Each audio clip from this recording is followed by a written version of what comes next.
G'day and welcome back to the channel.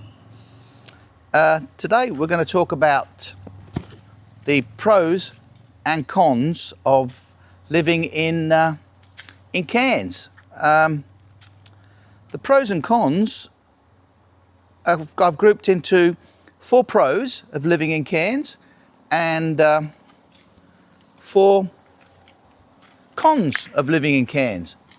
The funny thing is, the pros and cons are basically in the same area. Areas of weather, lifestyle, nature. Let's call it nature. That's whatever's around us in the environment.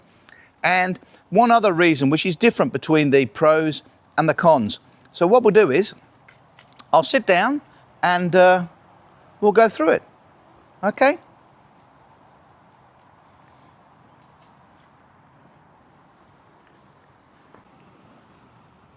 Okay, g'day and welcome back to the channel.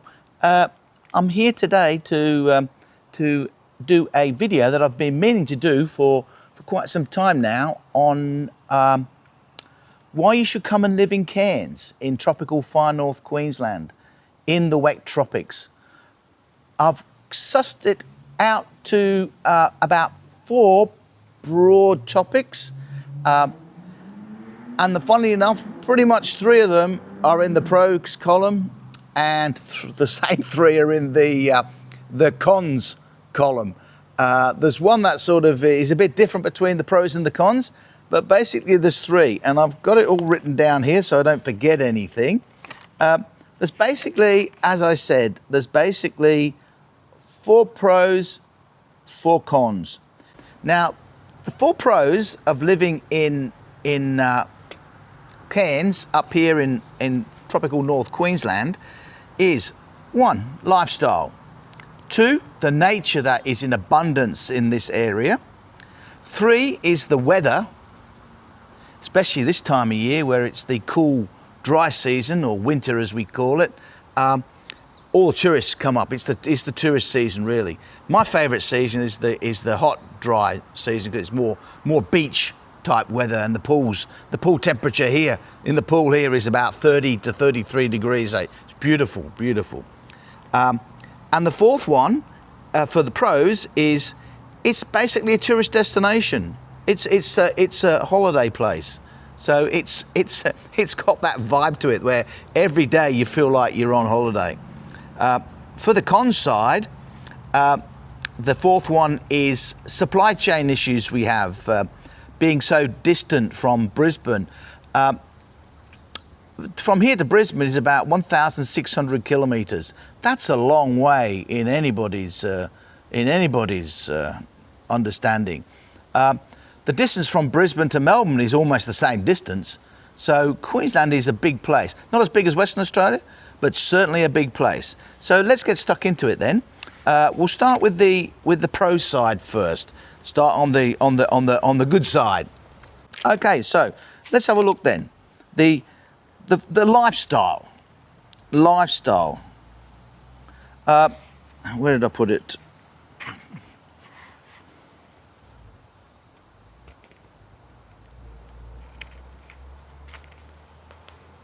Lifestyle. The pros for lifestyle.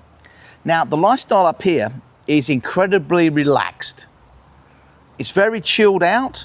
It's an outdoor lifestyle. Because of the weather up here, we basically live outside. In fact, I built an outdoor kitchen and put a screen outside on my wall so I can basically sit outside all the time. So lifestyle is certainly a big plus to living up here. It's an outdoors lifestyle. It's great for kids because kids, when they come up and live here, especially when they're in the primary school, early high school, it's an outdoors situation. Everything is pretty much outdoors.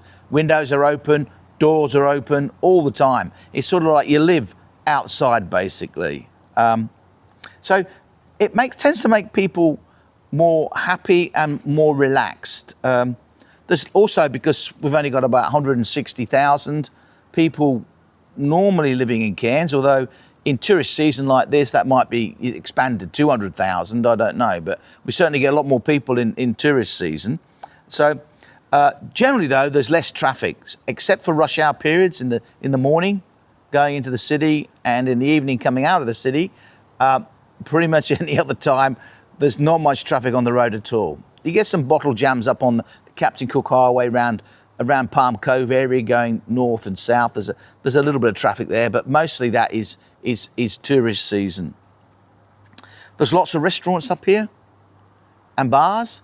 So it's got that sort of, well, it's basically a holiday destination. So people have that holiday vibe. There's restaurants here and there's pubs here. Most of the locals, if not all the locals, are pretty relaxed, friendly. They'll say hello to you. If you're walking out walking on the walking trails here by the beach or wherever, and somebody says, "G'day, how you going?" That's probably a local saying that. I say hello to everybody. There's a sense of freedom you got up here as well. It's a bit like going to Southeast Asia. You get that sense of freedom up here, where the government isn't interfering so much in your life as it does in a capital city. I mean, the rules are still there. We still live in Queensland. The rules are still there, but people are a lot more freer. Let's put it that way. In fact, as I said in another video, if you're planning to live in Southeast Asia and you come in, say, from Melbourne, it would be good to come and live in Cairns for a couple of years before you transition to Southeast Asia. That way, the way that life and culture is won't be such a shock to you, because it's sort of like a halfway house here in terms of fitting in. The second one, natural beauty of the area. Now, because we're in the wet tropics up here, basically what that means is we have a tropical monsoon climate, which means our dry season, that is the cool dry and the wet and the hot dry season, still have a bit of precipitation, a bit of rain. In fact, the last week it's rained on and off. When I say rain, it's basically just very small showers, not what we call rain up here really. Up here, what we call rain is what they would call torrential rain down in the south, in Adelaide, Melbourne, Sydney. We have in this season we have just light rain. You might get 4 millimeters in the gauge in the morning. That's all really, not 200 millimeters like in the wet season. So we do get a little bit of rain, but to be honest, we need the rain, because that's why the rainforest is here, because it's able to get water all year round. I mean, if we had a real dry season like in Townsville or Darwin, we wouldn't have any rainforest. It'll die off through lack of water. So the natural beauty of the area is because we get rainfall throughout the year.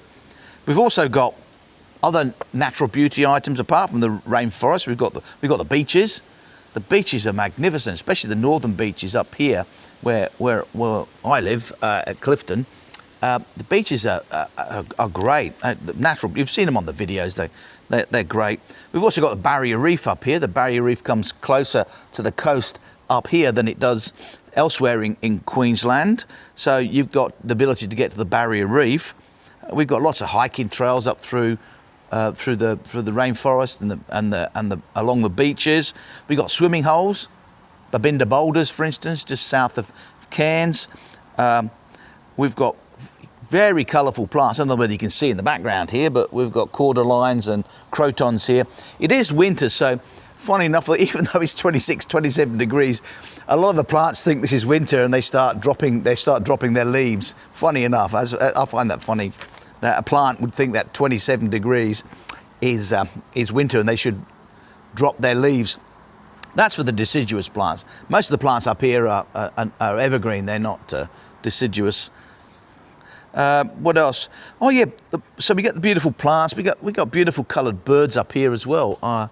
We got a lot of parrots up here, so we get beautiful birds. A lot of bird spotters. If you go to Cairns, you'll see a lot of people with the binoculars and telescopes looking at the seabirds. We also get glorious butterflies. I don't know whether we maybe get some pass by. They tend to fly down here quite a lot. The Ulysses butterflies and the Cairns birdwing. The Ulysses butterflies are those big electric blue butterflies, and the Cairns birdwing are those greeny, yellowy butterflies, very large butterflies. We also get moths up here. I took a moth late last year out of the swimming pool. It was a Hercules moth, and they're huge. They're the size of, bigger than the size of my hand. It's amazing. And we also get lush vegetation because of the rain.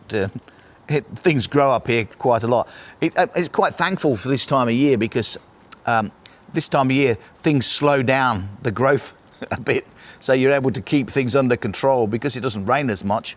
Things aren't growing, so instead of having to mow, once or twice a week, you now can get away with mowing every couple of weeks, even every 3 weeks. And what else have we got? We got great weather. I've mentioned this before, but we do. People talk about spring, summer, autumn, winter, as if they were living in a temperate climate. But people are used to, most of the people that are living here are used to living in a temperate climate, so they're used to the 4 seasons. We don't actually get 4 seasons up here. We get 2 main seasons. That is the wet season or the rainy season, and then we get a dry season. The dry season is split into 2. We have a cool dry season, which we call winter, and then we have a hot dry season, which we call summer, and then we have the rainy season. So we basically get three main seasons: a rainy season, a winter, and then a hot season or summer. But as I said, because we're in a tropical monsoon climate here, rather than a savanna climate like Townsville or Darwin, we tend to get a bit of rain. Not much, but a bit of rain in our dry season months. What else? Oh yeah, and the fourth one is, I mentioned this before as well, it's a tourist destination. And basically that, because it's a tourist destination, it's a holiday place, they've built a lot of attractions and there's a lot of things to see and do. Like there's the rainforest. You can go up just north to the Daintree rainforest, Cape Tribulation up there. That's fantastic if you want to visit that. I've been up there many times. In fact, I've camped at Cape Tribulation quite a few times. It's a beautiful place, beautiful place. You go across, it's quite exciting, you go across the Daintree River on the ferry. They still run the ferry out there, so you have to wait. If you go in peak tourist season or on a public holiday or something, you could be waiting 4 hours to get on that ferry. So yeah, so it's wise to go in the not so busy period. But the Daintree is a beautiful place. It really is. And of course, there's the Barrier Reef. Many boats go out to the Barrier Reef. You can do scuba diving, snorkeling. Fantastic at the Barrier Reef. There's lots of other attractions they built. They've got the bungee jumping down at the Smithfield area. There's lots of swimming holes. There's Mossman Gorge is a good attraction. You've also got Kuranda nearby. You've got the butterfly sanctuary. You've got the koala hugging place. You've got the bird world up there. Yeah, Kuranda's, and of course you could take the Sky Rail or the Scenic Railway, or you can team both, pair both. You can go up on the train, come back on the Sky Rail, or go up on the Sky Rail, come back on the train. It's a magical day out, really. I've been on both. I think they're fantastic.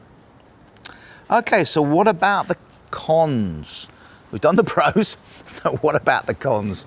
Well, yeah, coming up here for a holiday is fantastic.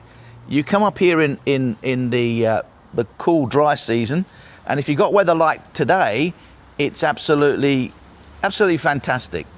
But you could come up here and it could rain the whole week. It's only light rain, but it's overcast and I think miserable. But that's what you chance living in a tropical monsoon climate.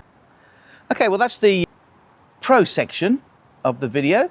What we'll do now is I'll pause the video and I'll do the con section in a second video, the part 2 video. So we've just gone through all the pros, and the next video we'll go through all the cons. So until next time, take care. Thanks for watching. Remember, like, subscribe, and hit the notification bell. And I'll see you in the next video, talking about the cons of living in Cairns. Okay, thanks.